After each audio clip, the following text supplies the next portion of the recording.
All right, it is podcast time again. This is what episode are we on now? Fifth? That doesn't feel right. And just as I start, my neighbor's dogs start going. Wow, how considerate. Anyways, this is the fourth or fifth episode. One of them. It's definitely not the sixth, I'll tell you that much. Episode of the Runnin My Mouth podcast. Here I am, your diligent, very dutiful, and studious host, Aaron, and allow me to run my mouth. So, June is blessedly over. Like, June is done. June, kind of wacky, I'm not gonna lie. June was kind of doing the mostest. June was a bit much. And June was supposed to be great, I talked about this very little on my Twitter account that you should be following me at, and if you aren't, that's weird. You should be doing that. But, I was gonna have two great concerts in June, and then I was gonna have my family reunion at the end of the month, and all those things did end up happening. But my power also went out, like every weekend, which is kind of crazy. Not every weekend in June, but 3 out of the 4-ish weekends that were in June, my power was just not working. And I'm not really gonna belabor the point because I feel like I've talked about it a lot, but it did suck. I'm just gonna say that much. It sucked a lot. Like, amazing new concept. Apparently, electricity is important, and having it is also important. And again, I feel like I've said this before somewhere. If it wasn't June heat, I might have been okay, toughing it out at my apartment alone with no electricity, but because it was so unbelievably hot, it made it kind of hard to exist.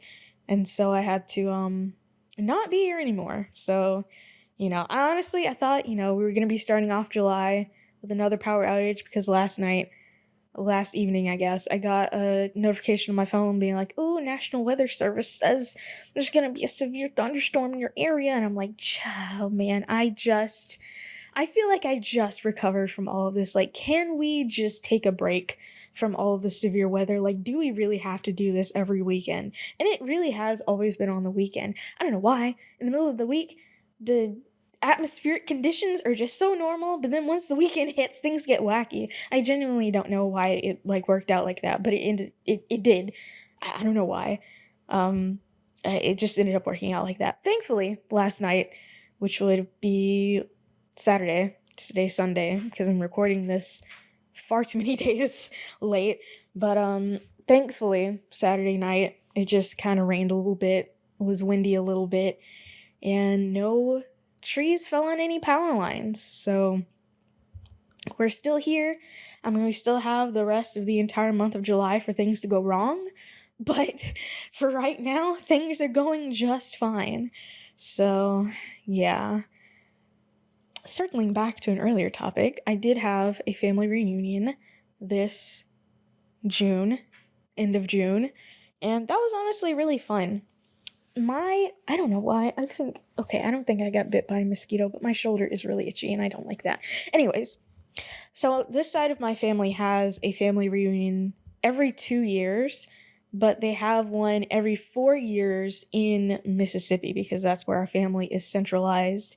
Because, well, actually, no, I was about to say that's where we were held as slaves, but we were actually held as slaves in Louisiana, and then we moved to Mississippi, and then we found out the Emancipation Proclamation was signed, and we were like, slay, we're free now. So, sort of not really true. Anyways, here in this area is where this side of my family is like originated, though, and that's why they have family reunions here every 4 years. This is the first one that they've had post-COVID because, let's see, I think they are still on like the same like normal-ish schedule, but obviously for the last 3 years, which is a wild thing to say because it has been going on for 3 years, but yeah, we've kind of had a little pond to replay going on now. I mean, it is still going on. Like, people like to forget, but it is still a thing. It's a thing that only really affects the most vulnerable of our population now that vaccines are like a thing and most of us are vaccinated, not all of us. Anyway, So they had the first one post COVID here, and since I live here, I was able to go, and it was honestly a lot of fun. Seeing all of my family members, because I do have a lot of my family members that do live in this area, and I just don't see them for a variety of reasons. And also, of course, saw a lot of people flying in from out of state, coming in from other parts of the state, coming not flying, but still coming from other states. So we had a decent amount of people show up to this one too. I mean, we had a lot of people show up to the last one that I was at, which the last one that I was at was, I want to say, when I was in the first or second grade. It's been a really long time. And I mean, my family, like, I grew up in Alabama, which is like right next to Mississippi, so it's not that far away. Even though since that first family reunion that I went to when I was like a kid, there have been more that have been in Mississippi. We just haven't been for whatever reason. I don't know why. But, now that I live here, obviously I wasn't going to miss it. Because when I was a kid, I mean, it was so much fun. It was just buckets of fun that I had at that family reunion. And I remember being a kid and asking my mom, like, hey, because it's my mom's side of the family, like, hey, when's the next one going to be? And she said, oh, it's going to be in Texas, so we can't go. And I was like, oh, all right, I guess not. But the next one after this one, which was only going to be in 2 years, so 2025, it'll be in Tennessee, which is very doable for me. So if I'm still here in 2025, like in Mississippi, not alive, I really hope I'll still be alive in 2025. It'd be kind of depressing if I wasn't. But if I'm still in Mississippi in 2025, which, I mean, let's see. I've been here, so July 26th will mark my second year of being here in Mississippi. So another 2 years of being here. I mean, 4 years, I feel like 4 years might be my upper limit on Mississippi. By then, hopefully, I will be in a place where I can leave, go to greener pastures. Because, while Mississippi is my temporary home, for better or worse, I have a lot of family here. I've made a lot of friends here. I kind of don't like it. Mississippi's kind of not great, actually. It's number 50 in the union in a lot of areas for a reason. And living here has really showed me that. And, not living here would be pretty dope. Honestly, Alabama and Mississippi, they're kind of very similar stats-wise, but if I had to pick between, like, Jackson and, like, Birmingham, I think I would much rather live in Birmingham. However, Alabama is very much not the end goal, because, I mean, I've always lived there. So, I'm hoping by 2025 that I will be able to go to the next family reunion, but I'm also hoping that I'll be the place that I actually wanted to be, because Jackson, or really any of the state of Mississippi, was very much not in my 5-year plan, but it just kind of ended up working that way because of, again, a variety of reasons. But we'll really just have to see. But as for this one, it was the family reunion itself was only about 4 days.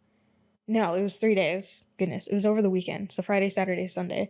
But I think I ended up spending Friday, Saturday, Sunday, Monday, and Tuesday with, like, around family. And I'm not gonna lie. I've always been questioning my self-label. Well, it's not even really a self-label. Other people have definitely labeled me that as well. But for a while, I've been kind of questioning my label of introvert, because I feel like people use it incorrectly a lot. A lot of people out here straight up have social anxiety and think it's introversion. It's not, but we're not going to get into it. Because I never really feel socially anxious. I like being places and around people, as it turns out. It's just that being around a lot of people for like 5 days straight is exhausting. Honestly, by the 4th of July, all I wanted to do was like stay home and like do nothing. I was so tired. I was just exhausted. So, I think there might be some merit to that the introvert label for me. But I don't know. I'm still questioning it a little bit, because I feel like, that was ascribed to me because I was just a quiet person growing up. I didn't say words unnecessarily. What a concept. Oh, that sounded so weird. Ew, ew, ew, ew, ew. No, no, we're not gonna go there. No, ew, okay. I just hated what I just said. Let's run that back. Let's run that back. I was a quiet kid growing up, right? Even, in the time that I was spending with like all of my family members, they were all saying we were having brunch on Sunday, right? And we're all around the table talking about how each of us were growing up, and everyone, like, when it got to me, because I'm not the youngest generation anymore, because my cousin has a kid and my brother has a kid, so now they're in the youngest generation. But one up from that, they were like, "Oh, Erin, she was always just so quiet, just always wanted to be off by herself doing her own thing." And like, yeah, but I don't know. I don't think there's anything wrong with that. They didn't say like there was anything wrong with that, but I guess I'm just the quiet one of the family, which is interesting because, I mean, if you listen to this podcast, which is literally called the Running My Mouth podcast, and my YouTube channel, like, all I do is talk for like a long time, sometimes just rambling. So it's really interesting that I am the quiet one of the family, but also online I just can't shut up. Weird how that works out. Anyway, so July. I was about to say June. That's why I dragged it out like that. July. What does this month have for me? Well, I'm going on another trip pretty soon, actually, for my dad's birthday. He wanted all of us, firstly, he wanted all of us to take a week off and spend time with him, which, like, I would have liked to, but when he, like, broached the subject, I think I, like, just started this job that I'm working now, and I'm like, I have 0 time off. I don't know why you think I will be able to do that. And like, my time off accrual is pretty good, I would say, because with this job that I have, I get 9.5 hours each month, each month, whereas at my last job, I got 2 hours each pay period, which there's 2 pay periods a month, so about 4 hours a month, which was not great at all, actually. That time off it's pretty terrible. It wasn't good at all. But by the time I had finished, let's see, I worked there for about 1.5 years, and I had, well, I guess it would be more accurate to say how much medical time off I had, because I barely used any of it. I had like 60 hours of medical leave by the time I finished my last job, and sadly they didn't pay me for any of it. They paid me for my regular time off, which only ended up being like 20 hours. So I hope someone's not... Okay, never mind. It's just an email. So I get pretty good time off at this job, but I've only been here, let's see, February, March, April, May, June. So about 5 months. The 20th will be 6 months at this job, which is half a year, which is insane because it doesn't feel like it's been half a year since I've been working here. That's kind of crazy. It's kind of wild and wacky, honestly. The time just flewed. The time has really flown-ed. It just went on by. Goodness. Yeah, it feels like yesterday I was stepping through the doors for the first time. Okay, that's not even an old person voice. I don't know what that accent was, but it wasn't what I was going for. But anyways, all that to say, I just can't do a whole week off of this job. I don't even know if I would want to, like, a whole week. I mean, like, listen, I like vacationing. It's fun. But at the same time, this last time around, when I went to New Orleans for Juneteenth, I took that Tuesday off because I would be traveling back, and there's just no way that I was, number one, going to make it to work in time, and number two, going to have the energy required to work while I'm at work. And when I got back that Wednesday, it felt like I had missed just so much. It felt like I was out for like a week. It was kind of weird, actually, even though technically I'd only been out for like a day. But when I got back, I was just so discombobulated. So this time around, I'm only going to be taking a day off, but it'll be like 4 or 5 days. I don't know how that works out. But anyways, that's how long I'll be on the vacay for. And honestly, I feel like I've taken a lot of trips in the past couple of months. Because I went to Memphis in the beginning of June, and then to New Orleans in the middle of June. I don't know why I'm having to think about it so hard. It's not that hard to think about. And then my family reunion, that didn't really require any travel because it was here. But I don't know, that felt like a trip in itself. So that's 3-ish kind of trips in June and one in July. And then I'll be going to see Bless the Fall for their 10th anniversary of Hollow Bodies back in New Orleans. And that's going to be in August. No plans for my birthday in September. None as of right now. Honestly, I don't know how many times I'm going to talk about this. I'm going to keep talking about it because I just think it was amazing. But I really don't think anything is going to top my birthday last year. And I'm just going to leave it at that because I've already talked about it enough. But man, it was just perfect. I don't know. Would have been even more perfect if I could have shared that day with somebody. But it ended up working the way it worked out. And it was still amazing. So we're going to leave it. We're going to leave it because then I'm going to start rambling. And we can't do that. But honestly, I don't even have any idea of what I want to do for my birthday because I think this time around it falls on like a Saturday because, yeah, last year it was on a Friday and I took that day off. But yeah, this time it's going to be on a Saturday. My birthday is always on Labor Day weekend. It's mostly on Labor Day weekend. Sometimes it isn't. But this year it is. And last year it was as well. So I don't know if I want to okay, I'm not gonna take that Friday off. So I'll have Saturday, Sunday, and Monday to hypothetically do something. I do want to go somewhere, but these days I'm broke Tina, so maybe not. But I mean, we'll see. It is in 3 months. So if I did want to go somewhere, I probably should start planning it now. But I don't know. I don't even know where I'd want to go. Where's somewhere that I could go that's within reach, that's, not an obscene car drive away or a plane ride, because I don't know.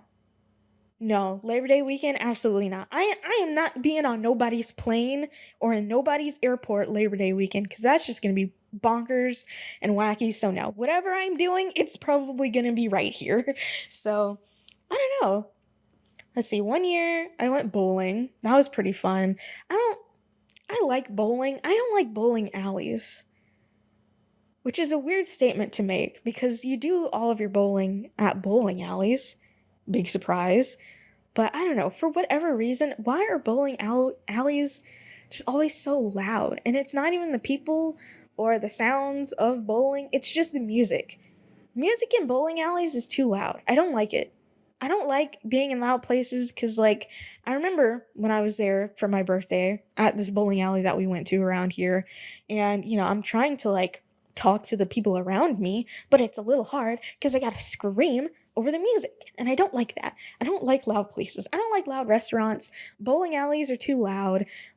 You might say, but Aaron, you go to concerts, and concerts are way loud. They're so loud you have to wear ear protection. And it's yeah, concerts are loud, but there's no expectation of me socializing with the people around me. So that's a little bit different. But loud restaurants, bowling alleys, I've never been to a nightclub, so you don't even have to worry about that. But I remember being in high school and going to parties and stuff where, first of all, they're always at night, which okay, that makes sense, but the lights are off, so I can't see around me, the music is loud, it's disorienting, it's not a fun environment, right? So the ones that were outside were a little bit better because even though it was loud and dark, I could walk away from the music. It wasn't reverberating all that much. So, there was nothing for it to bounce off of because we're literally outside. So, those were a little bit better, but just loud areas I really don't like.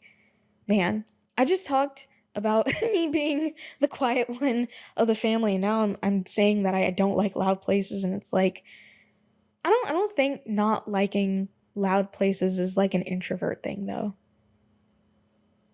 But at the same time, I don't know. Introverts, if you are actually an introvert and not just have social anxiety, but actual introverts, call in, we're standing by. Do you hate loud places, yes or no? I want to know. It might just be a me thing, not liking loud places. Again, I should point out, loud places where there's an expectation of socialization, not just any loud place. So I want to do a very unscientific study on this. Do introverts universally dislike loud places with the expectation of socialization? Socialization. I want to know. So honestly, I really don't have a whole lot to talk about. That's why I've been putting off doing this podcast for, I don't know, like 4 days, but I'm going to think of something. I got some new books. We love talking about books, don't we, folks? Um, and let's see, I'm looking over, actually, I'll just grab it. So this one that I started reading, it's called Raceless by Georgina Lawton. And I feel like I've told people about this book. I don't know if I've talked about it. I don't think I've talked about it because I know I haven't talked about it on this podcast, and I definitely didn't talk about it on my other podcasts. So I think I've just told a few people about this book. But I saw a YouTube video. I can't remember who it's by. I can't remember the name of the channel. I'm sorry. I can't shout them out. But they have a video about Georgina Lawton, who is the author, and I think they might also have an interview that would have come out recently because this book came out in, let me see, it was published in 2021. Yeah, so it would have come out recently. I really can't remember the name of the channel, but for some reason I went down a rabbit hole of, like, people who are raised to be white but who are actually black. Because I'm not gonna lie, the concept of, passing as white as a black person is fascinating to me because, I saw the movie Passing, not in theaters because I don't think it came out in theaters. I don't know why I saw that. It's a Netflix movie with Ruth Negga and Tessa Thompson. They're in it, which is kind of weird if you know the plot of the book, because me personally, I don't think either of these women could convincingly pass as white. Maybe it's because I'm black and, like, I know what black people look like, but I feel like it was shot in black and white for a reason, because if you looked at these two women, you would see that they are very obviously, if not mixed race, then black. Like, they're clearly black. So I haven't read the book that it's based on. I'm sure it's interesting, but it was also written in the 20s, and anything, for me personally, anything written after 1950 just gets a little complicated just in my brain. So I'm probably not going to read it, but the movie was based on a book, and probably based on a number of true stories, because this was something that people did in the United States for a while, especially, during the time where it's set, which was the 1920s. At least I think it's set in the 1920s. It was either written in the 1920s or set in the 1920s, or like both. I think it might have been written in the. You know what? We could just look this up. I can just find out when it was written. I'm pretty sure it was set in the 20s, though. I just don't know when it was written. Let's see. It was written by Nella Larson in 1929. So, yes, both are true. But it's about a woman. So the main character is a woman who is, I don't think she's a mixed race person. I think she's just really light-skinned, but she gets back in contact with one of her friends from, like, boarding school or whatever, or regular school. They met in school, we'll put it that way. And her like long lost friend, I'm pretty sure, is like half white or something like that. And but she's living her life. She's like passing as a white woman these days, and like she has like a white husband who's like super racist, which, I mean, I don't want to say like, oh, it's the 20s, but it was the 20s. But I don't know if she has kids or not. I know the main character lady has kids because she's like married to a black guy and they like have a whole family, but I don't think the passing as white lady has kids. And it's she's kind of framed as like the tragic mulatto trope, which is not something that I was aware of until I watched the movie and read more about the movie and the book itself, and also the concept of passing as white and yada yada. And so, she's kind of, I guess the main character lady also passes as white because she's like just really light skinned, I guess. But I feel like I'm getting lost in the details here. Hold on. Let me reel myself back. Basically, lady meets up with her long lost friend. Her long lost friend is passing as white and reaping all the benefits of being in the society that we live in as a white person. And the main character lady is like kind of wondering how she's able to do this and whether or not her secret's gonna come out. But the lady who's passing as white ends up like falling out of a window and dying. So I get I don't really know what the moral of the story is, actually. It's been a while since I've seen the movie. I don't know if I want to see it again. It was fine. Good enough to see it for a second time. I don't know. But anyways, we're getting off topic. I'm talking about this book. I don't know if you could see it. Yeah, it's called Raceless by Georgina Lawton. So basically, there's this girl. Her name's Georgina.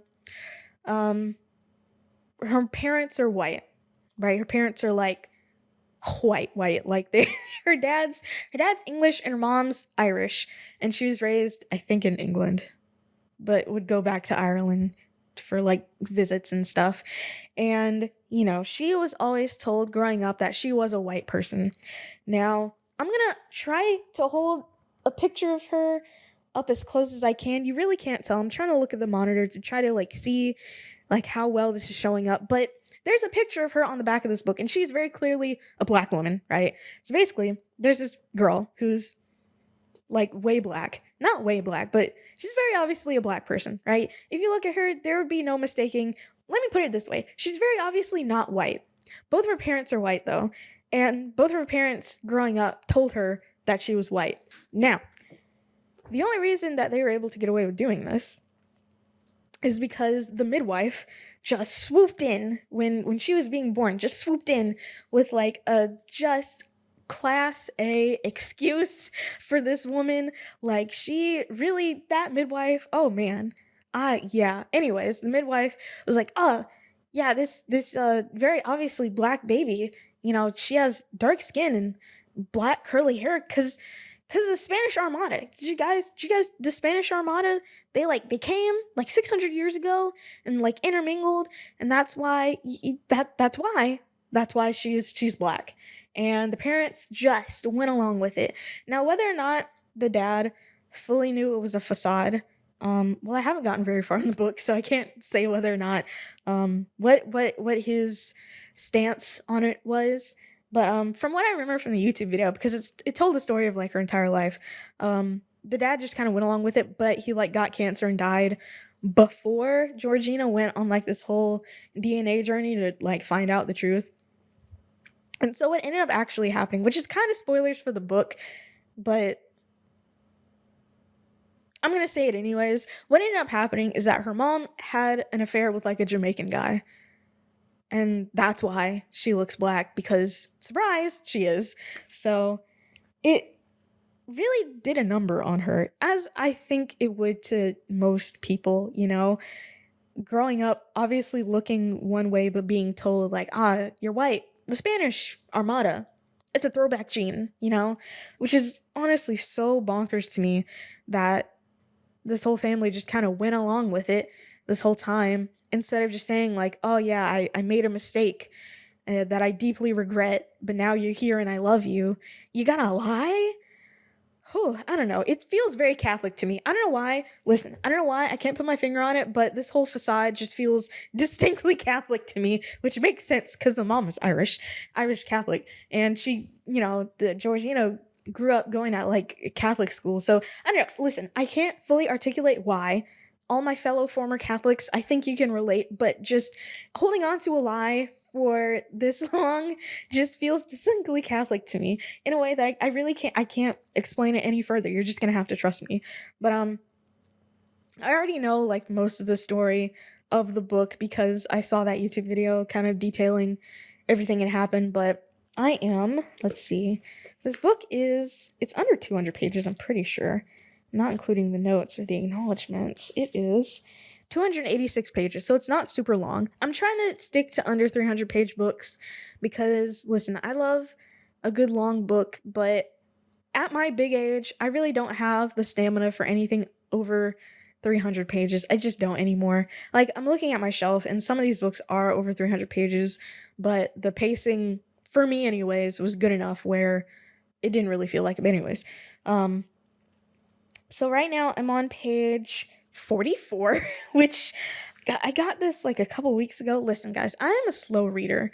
The reason why I don't go to the library is because most libraries have a 2 week limit on checking out books, and it takes me far more than 2 weeks to read a book. Like I ran into this problem when I was a kid. My mom would have to constantly call the library and be like, "Hey, can we get an extension? She's not finished yet." And I just like owning my books anyways. But anyways, 44 pages in, and you can really tell that, you know, basically being lied to your entire life has definitely done a number on you. Because, I mean, think about it. Like, even if you are, well, I really can't. I don't know how much I can speak on this because I'm not adopted, obviously. I was grown up. I was raised knowing that I was black and, sort of having an understanding of what that meant. Like, I always knew I was different from, even as a young person, like in elementary school, always knew that I was different from like my white classmates. Like we look different, like duh. But that's kind of where it stopped for me. Like we look different, but as a child, even at that age, I knew that fundamentally people are mostly the same, race notwithstanding, despite what some racist would have you believe.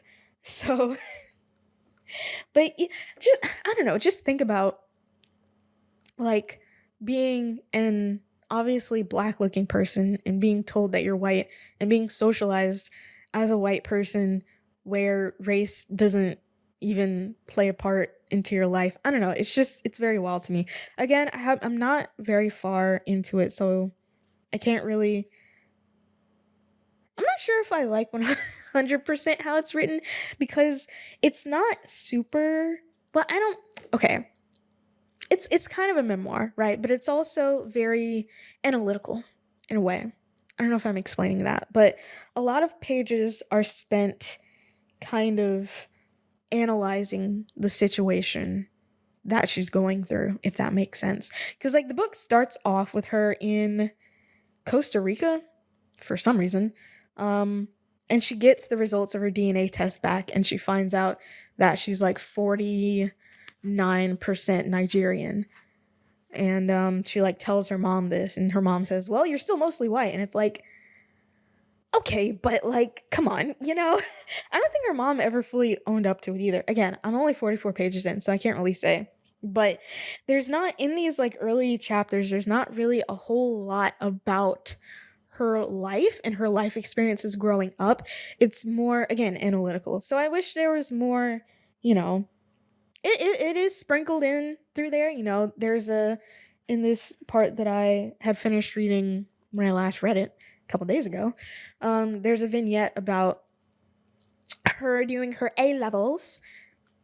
Oh, that was the worst accent. Her A-levels in, I guess, the last year of what I guess would be high school for us.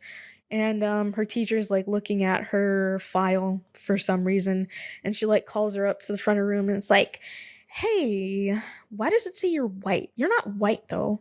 Like you're not white. Why does your file say you're white when you're not?" And that's basically the vibe of it. And Georgina kind of tries to pass it off. And I think the teacher like has the audacity to say like, was there some mistake? Like, did you get switched at the hospital? I'm going to try to find it. Okay, here it is. It's, okay, so it's going to be a few pages, but I'm going to read an excerpt from Raceless by Georgina Lawton. Here you go.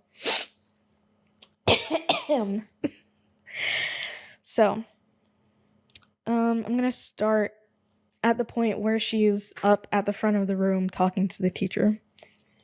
"I just wanted to ask," she said, looking down at her folder, "why your ethnicity is marked down on the school system as white." As the teacher met my eyes, she pointed to the second page of the register, where next to each pupil's name were contact information and personal details. Sure enough, beside mine were the words "White British." It was my turn to frown, and even though I was sitting up straight in a chair beside her, I felt a ball of tension rise from my stomach to the tops of my shoulders and push down. Lord, I'm not good at reading, guys. Just bear with me. It was an instinctive desire to shrink myself, to become weightless and take up less space.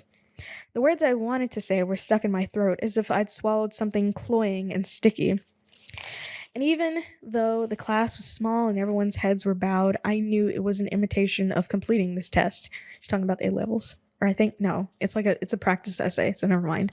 No one was actually writing anymore. Miss wanted answers. Well, is it a mistake? She was barely whispering at this point. I don't know, I began. I didn't feel like recounting my life story with the class listening in, even though most of them were my friends and I'd long been aware of the color of my family. Both my parents are white. That's all I know, really. But that doesn't make you white, does it? It did not. My mom had referred to me as white as a child many times before, but it had become apparent to me in my teens that this was a label that did not apply to me.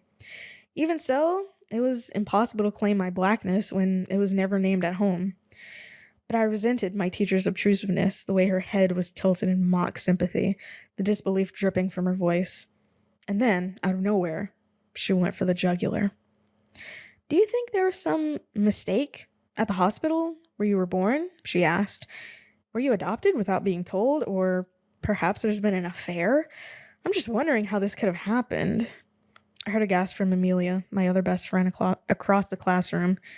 We briefly met each other's gaze, frozen in time for a needle's eye of a second, both of us screaming silently with our expressions, while everyone else was also fully tuned into the conversation.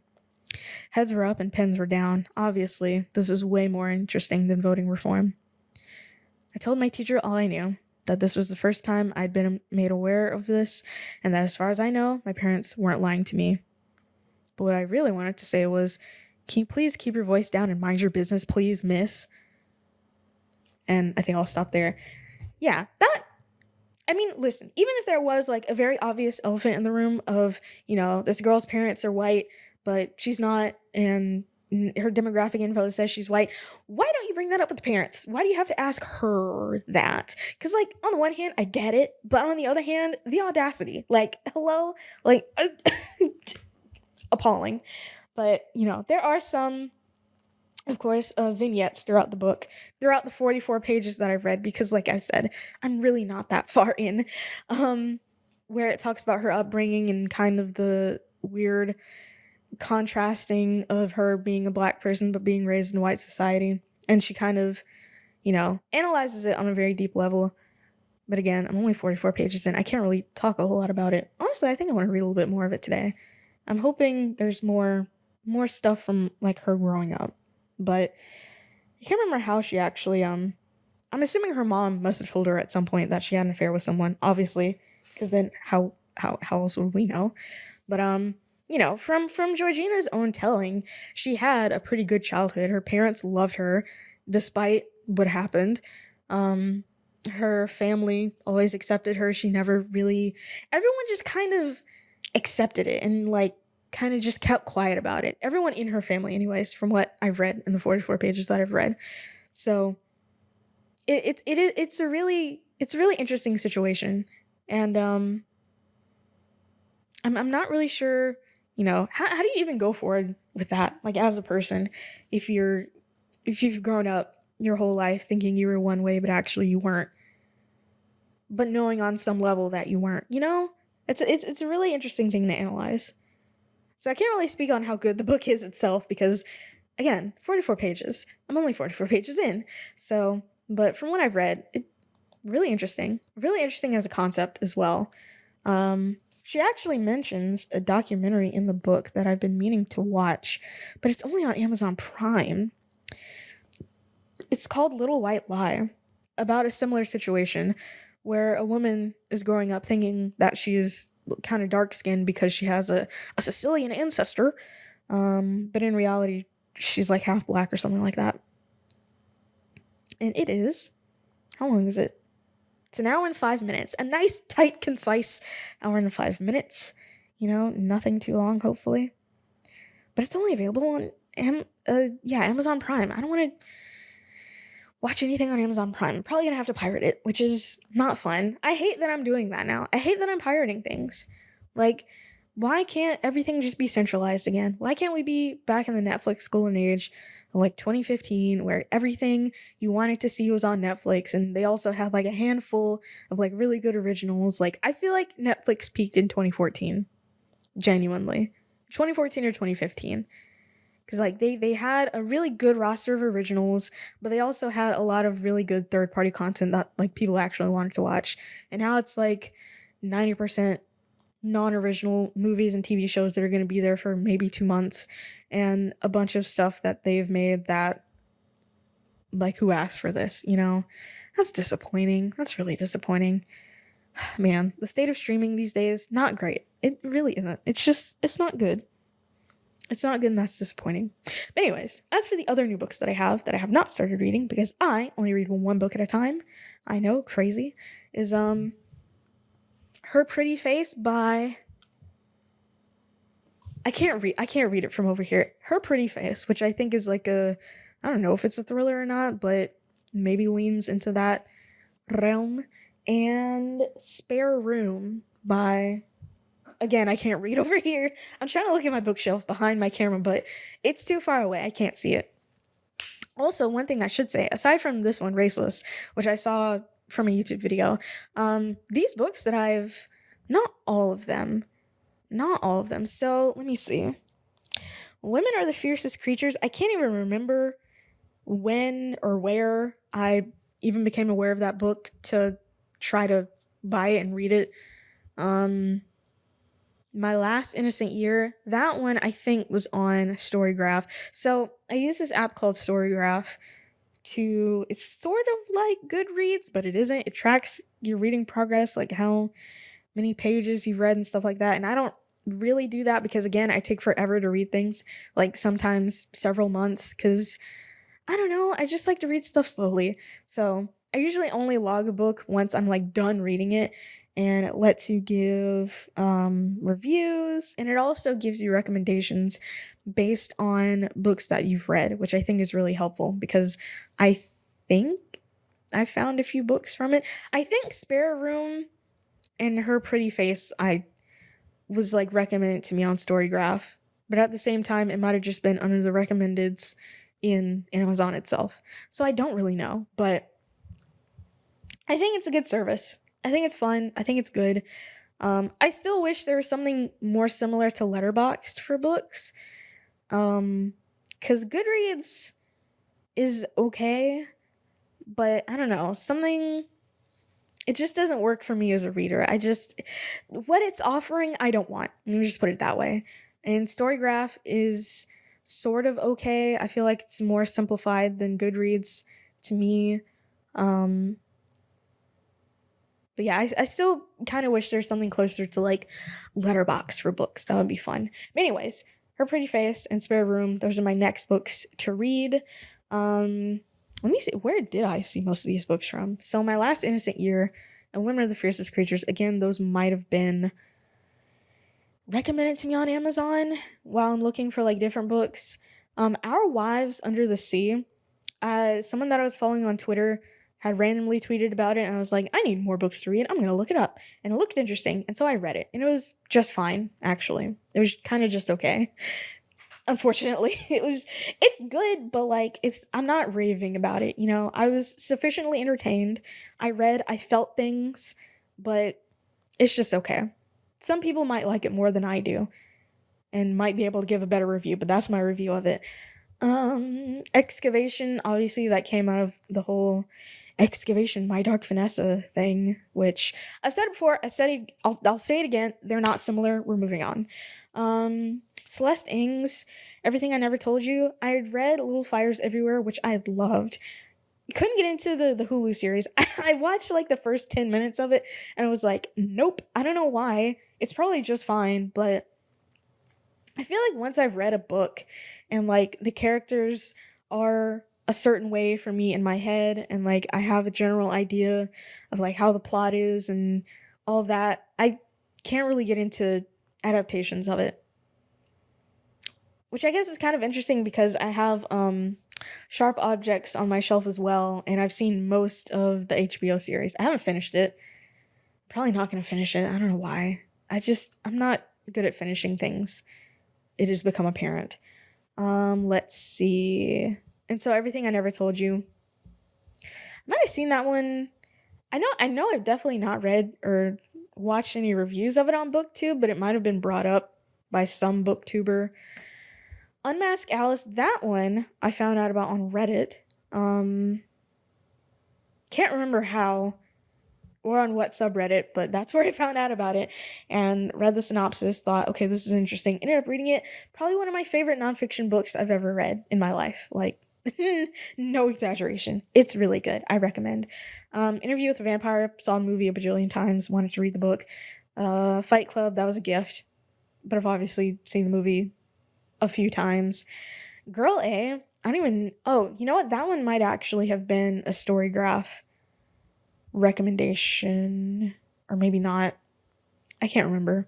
No, because I read it before I got on Storygraph, so never mind. I think that one, again, was just a random book that I saw on Amazon. I was like, this is interesting, and I read it, and again, it was kind of just okay. Now, this one, Girl A and Dark Places by Gillian Flynn are very similar. Like, very similar.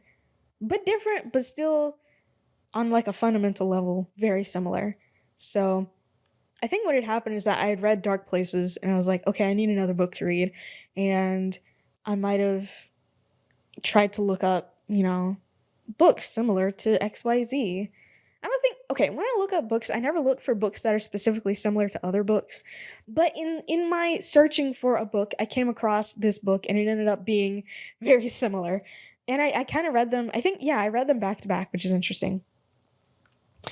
Let's see. Get a Life, Chloe Brown. That's the only romance book that's on my shelf, and probably will be the only romance book that's on my shelf. Because I was in the bookstore one day and I was like, okay, I'm not looking for anything in particular. I'm just looking for something that jumps out at me, and I saw this one. I was like, okay, this looks cute. And I read it and it was fine. And there's a surprising amount of sex in it. It didn't really make any mention of it on the back when I read it, so I kind of wasn't expecting it when it happened, but I was like, okay, this is happening, I guess. The Maidens, I had seen that in a bookstore. I'd seen it in a Barnes & Noble when I was not in the market to be buying books. In fact, I saw it in the Barnes & Noble when I had seen Sharp Objects, and I just really wanted to read it, and so I ended up buying the lame TV adaptation cover version of it, which I don't like because my copy of Gone Girl and my copy... Okay, so there is an adaptation of Dark Places. It's not very popular though, so I guess they never made it into an adaptation type cover. So I have the regular cover versions of Gone Girl and Dark Places, but I have the adaptation cover of Sharp Objects, which I don't particularly like. But anyways, I saw Sharp Objects in Barnes & Noble and was like, oh, I gotta read it, gotta have it. And I think it's pretty cheap because the version that I have is like a mass market paperback version. And I saw The Maidens, and when I was in my unemployment era, I had read The Silent Patient, and I was like, oh, The Silent Patient, ooh, got me together, whoa. And so I was like, oh, another book by the same author? Don't mind if I do. But at that time, I wasn't in the market for brand new books because I think when I'd seen it, it literally just come out. So it was still a nearly $40 hardcover book. So later on down the line, I went to a different local bookstore and ended up buying it. And it's signed. It's a signed version. Because I know the bookstore that I would frequent sometimes has signed versions of books, and I don't even think they're extra. I think they're the same price. And I'm like, I think what happens is that authors will sign a bunch of books and just send them out to random bookstores across the country, because I'm 90% sure Alex Michaelides did not come to Jackson. I just don't think that happened. If he did, that's cool, and I'm kind of mad that I missed it if that is the case, because man, I miss Jeff Kinney when he was here. Diary of a Wimpy Kid himself, Greg Heffley. He came to a school here to do a talk, not during school hours, but it was hosted out of school, and I could have gone, but I missed it. And I loved Diary of a Wimpy Kid growing up, so I'm kind of mad about that. I'm not gonna lie. Anyways. And Pop Tropica. Oh, I'm extra mad now, because I feel like I liked Pop Tropica a lot more than I liked Diary of a Wimpy Kid. Oh man, anyways, we're not going to dwell on regrets, but sometimes authors will come to this bookstore that I like to go to and do signings and readings and stuff, but also sometimes they just have signed books randomly, and so now I have a signed Alex Michaelides, and he's also coming out with a new book next year. I forgot what it's called, so I'm just going to look it up.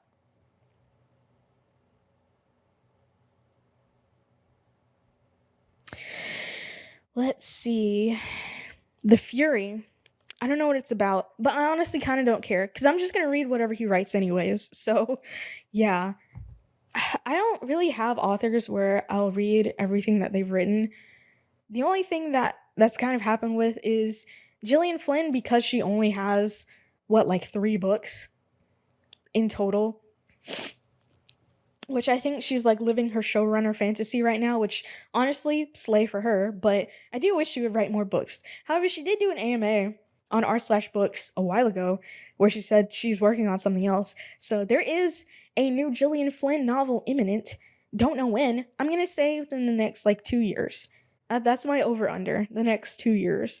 So I'm hoping there's a new book by her that comes out soon, but, you know, there's her and Angie Thomas. However, Angie Thomas, since Concrete Rose has put out like a couple more, 2 of them are like, it's like a collaborative work because other authors are on it as well.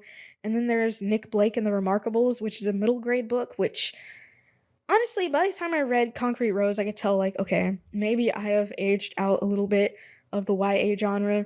But by the time Nick Blake came out, it's like, I'm not about to read a middle grade book. Like, it's set in Jackson too, like a magical fantasy version of Jackson, which like I can appreciate, but I'm not the target audience.